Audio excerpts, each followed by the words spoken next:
নমস্কার বন্ধুরা, আজকের একটা সুন্দর সকালের ছবি। আমি রান্না করতে আরম্ভ করে দিয়েছি। ভাত হয়ে গেছে, এখানে হবে মাটন।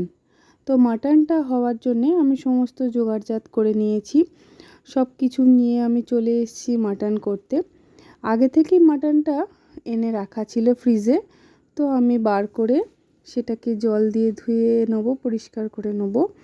তো প্রেশার কুকারেই সমস্ত রান্নাটা আজকে করব। অন্যদিন কড়াই করে প্রেশারে সিটি দিই, কিন্তু আজকে একটু তাড়াহুড়ো ছিল, তো সেই জন্য একবারে প্রেশারেই করে নিলাম। যে মাটনটা ধুয়ে পরিষ্কার করে নিয়েছি। যে মাটনটা যে রান্না করলাম, রান্না করার পর যে কেমন হলো সেটার আর ভিডিও করা হয়নি। একদম ভুলে গেছি যে মাটনটা শেষে কেমন হলো।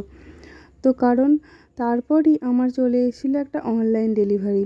অনলাইনে কি নিয়েছি সেই ভিডিওটা নয় পরেই দেবো। দেখা হচ্ছে পরের ভিডিওতে। টাটা, বাই বাই সবাইকে।